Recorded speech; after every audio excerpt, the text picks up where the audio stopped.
자, 10번째 썰 한번 가보도록 하겠습니다. 댓글 컨텐츠고 영상 제목, 집값도 싸고 좋을 것 같은데 왜 이렇게 다들 수도권에 집착하는지, 지방 살기 어때요? 라는 영상에 달린 댓글입니다. 뭐 젊은 사람들 요즘에 뭐 지방을 떠나면서 뭐 서울이나 서울 인근 지역 수도권으로 많이 가고 있죠. 뭐 이거는 뭐 사실이니까. 지금 지방에 남아있는 사람들도 수도권 거주를 이제 생각하는 분들이 많이 있습니다. 뭐 그게 나쁘다 볼 수는 없습니다. 그만큼 지방이 뭐 인프라나 환경이 열악하고 일자리 같은 것도 뭐 좀 부족하다 보니까 뭐 그거 나쁘다 볼 수는 없어요. 근데 좀 그런 것 좀 생각해 봤으면 좋겠어요. 뭐냐면 내가 사실 뭐 그렇게 대단한 스펙을 가진 사람도 아닌데 과연 지방에서 서울이나 이 서울 인근 지역으로 간다고 해서 무조건 좋은 일자리를 얻을 수 있을까? 그리고 내가 거기서 일을 한다고 치더라도 거기서 번 돈으로 그 물가를 감당할 수 있을까? 이런 것도 한번 생각해 봐야 되거든요. 이런 부분에 생각은 없단 말이에요. 무조건 올라가기만 하고 무조건 지방보다 서울이 낫다고만 생각하지, 그 서울에서 제대로 적응 못해서 이 도시 빈민으로 사는 분들 많습니다. 서울이 어떻게 보면 약간 빛과 어둠이 공존한 곳입니다. 잘 사는 분들은 잘 사는데 못 사는 분들은 엄청 못 살아요. 예. 서울은 다른 지역보다 이 도시 빈민 수가 많습니다. 도시 빈민을 얘기하면 좀 기분 나쁠지 모르겠지만, 도시 빈민은 어떤 걸 의미하냐? 예, 서울에 사는데 서울에 집이 없어요. 집이 없고 월세로 사는 거죠. 월세로 사는데 월급이 많지가 않아요. 월급이 많지 않아 가지고 월세나 이것저것 나간 돈을 내고 나면 남는 게 없어요. 그냥 살기만 하는 거야. 그런 분들이 서울에 적을 것 같습니까? 많을 것 같습니까? 저는 진짜 많다고 생각합니다. 뭐 서울뿐만 아니라 서울 인근 지역에 있는 사람도 많다고 생각해요. 뭐 서울 산다고 괜찮다고 얘기하시는 분들, 제가 감히 여쭙고 싶어요. 내가 진짜 서울에 괜찮게 살고 있다고 얘기하려면 적어도 돈을 꽤 많이 번다거나 서울에서 생활비나 이것저것 다 떼고 나서 매달 200만원 이상 저축하고 있다거나, 아니면 누가 이름 들어도 알만한 기업을 다닌다거나, 그 정도는 돼야 되지 않을까요? 근데 과연 그런 분들이 얼마나 있을까요? 지방에 상경한 사람들 중에. 여러분, 한 가지 얘기해 볼게요. 지방에 서울로 상경하면 무조건 대기업 다닙니까? 서울에 대기업 많다고 하는데 많지 않습니다. 서울은 대기업 본사가 있는 거지 대기업 일자리 수는 많지 않아요. 본사 인원 소수 정예입니다. 많이 뽑지 않습니다. 보통 대기업 채용고 보더라도 근무지 보면 서울 얼마 없고 뭐예요? 다 지방이에요. 예를 들어 삼성을 뽑는다고 쳐요. 뭐 삼성전자 뭐 상급 공채에 뽑는다고 쳐요. 그럼 대졸이죠. 대졸이죠, 여러분. 5급이 고졸이고 4급이 전문대졸, 3급이 대졸 맞죠? 그러면 그런 대졸을 뽑는다고 했을 경우에 과연 서울 본사에서 근무하는 사람이 얼마나 될 것 같습니까? 대부분 근무지 어딘지 아세요? 용인, 수원, 화성, 아산 이쪽입니다. 그럼 막상 서울 본사에서 일하는 사람은 얼마 안 되죠, 이게. 근데 지방에서 뭐 별로 좋은 대학도 안 나왔어요. 스펙도 별거 없어. 근데 그런 사람이 갑자기 서울 올라간다고 해서 그런 조직장 다닐 수 있겠습니까? 아니, 서울 토박이도 뭐 삼성 다니는 사람들 그렇게 많지가 않잖아요. 얼마나 되겠어요, 이게. 그렇지 않습니까? 그 서울이 중소기업이 진짜 많아요. 중소기업이 사무실이 많습니다. 그래서 뭐 지방보다 좋은 점은 이 지방 같은 경우에 중소기업 사무실 자리가 많이 없어요. 많이 없습니다. 근데 서울은 중소기업 사무실 자리는 많아요. 사무실 자리. 그러면 이 지방에서 올라온 사람들이 아마 중소기업 사무직 같은 데서 일을 많이 하겠죠. 아마 여자분들은 일을 많이 하실 거야, 그런 데서. 근데 그런데 월급이 많습니까? 복지가 좋을까요? 예를 들어 이런 거죠. 지방에서도 요즘에 사무직 같은 거 뽑으면 200원 주거든요. 200원 줘요. 그럼 지방에서 한 200 받을 정도면 서울은 한 300 받아야 되지 않나요? 근데 서울은 신입사원한테 월급 300을 주는 것이 없습니다. 중소기업 중에. 여러분 못 믿겠으면 그 잡코리아나 사람이 같은데 서울 이제 지역 맞춰놓고 사무직 검색해보세요. 신입사원 채용 검색해보세요. 그럼 대부분 3천만원 언저리입니다. 연봉 3천만원 언저리. 3천만원도 안 되는 것도 있습니다. 2600도 있습니다. 2400도 있습니다. 3천만 원 위로가 거의 없습니다. 사무직기를 말씀드리면. 근데 그런 것도 경쟁이 치열해요. 지원자가 많습니다. 아무나 뽑아 쓰지 않아 이게. 설령 그런데 내가 합격해서 일한다고 쳐요. 그러면 한 뭐 200만 원 받겠죠. 세금 떼고 200만 원 좀 더 받을 수도 있을 테고. 근데 그 돈 받아가지고 내가 월세 살고 이제 이것저것 관리비 내고 공과금 내고 거기서 뭐 배단시 먹고 하면 남는 게 없어요 이게. 제가 지금 서울에서 1인 가구로 거주하시는 분들 감히 말씀드리고 싶은 게 그 좀 위험해. 뭐냐 하면 내가 뭔가 직장은 다니고 있는데 그냥 살기만 할 뿐 뭔가 금전적으로 나아지는 건 없어요. 그럼 나이 먹어서 문제가 안 생길까? 나이 먹어서? 뭐 사무직은 나이 먹어서 평생 일할 수 있습니까? 아니잖아요. 아니잖아요.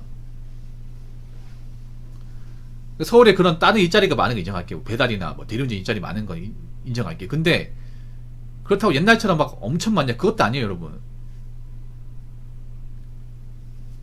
알바 자리도 많이 감소해서 그 많던 서울의 알바 자리도 시급이 올라가다 보니까.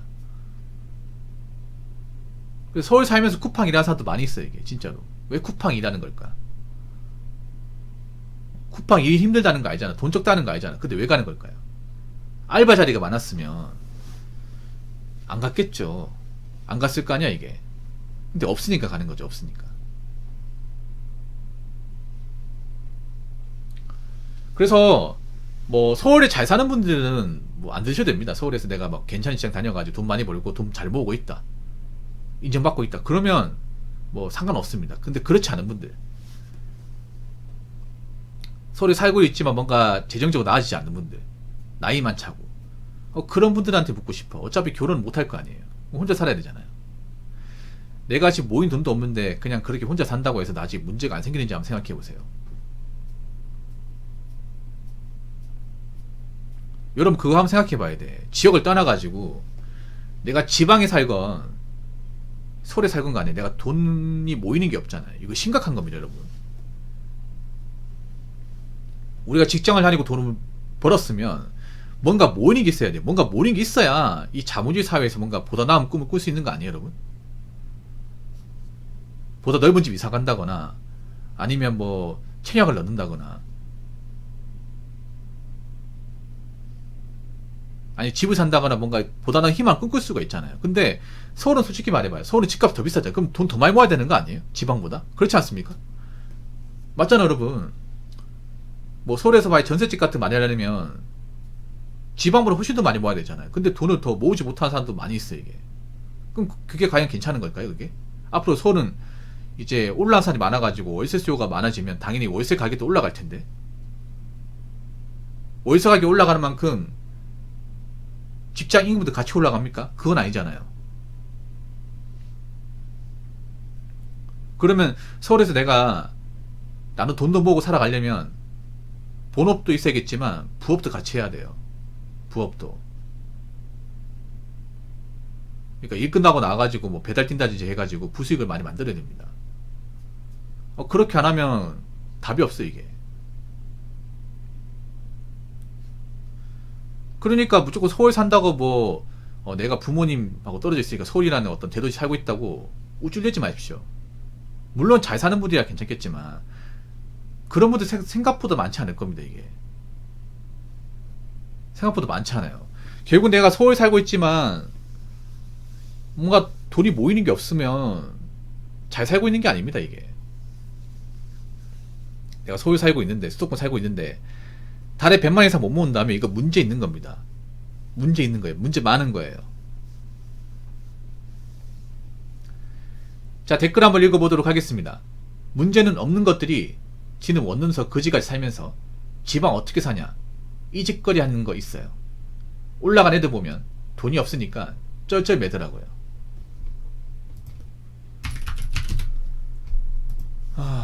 그러니까 난 그런 거 웃겨. 뭐 서울 살면 자기들이 뭔가 성공한 거 마냥 뭐 어디 대단한 데 다닌 거 마냥 얘기하는데 대단한 데 누가 다녀요. 그래봤자 서울에 뭐 중소기업이거나 뭐 일반 회사겠지 뭐. 맞잖아.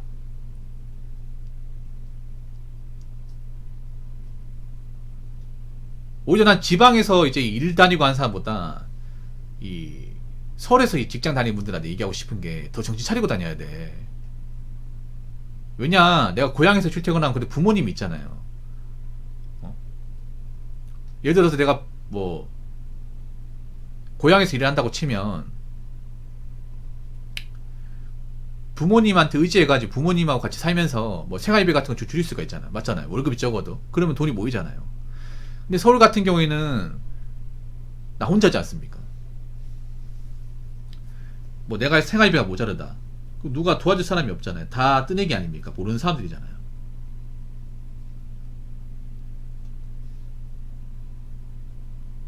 돈 모으기 어떻게 보면 불리하죠, 이게.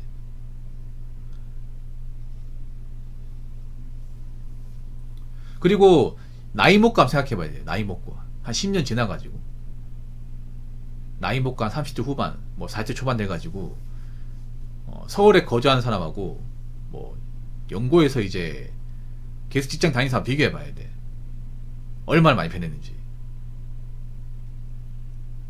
지금 돈을 모으지 못하면 앞으로 계속 돈을 못 모아요. 심각하게 받아들여야 돼. 물가는 계속 올라가요.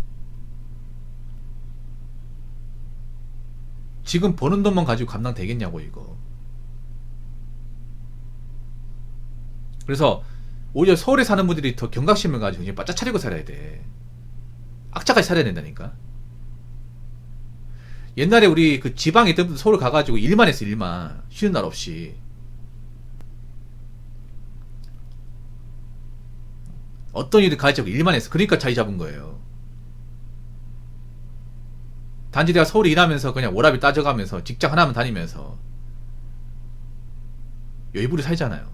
젊을 때 여유 부리는 거지 나이 먹어서 여유 못 부립니다. 그러니까 뭐 서울에 살지 말라는 게 아니라 기왕 왔으면 정말 제대로 살란 말입니다. 부모님 안 계신다고 혼자 있다고 자유로움이 빠져가지고 돈 안 모으고 어디 가서 자랑하지 말고 내가 지금 이만큼 돈 버는데 이 정도 돈 나가는데 이런 상황에서 내가 어떻게 하면 뭐 수익을 늘린다거나 돈을 모을 수 있을까, 이것부터 잘 생각해 보시기 바라겠습니다.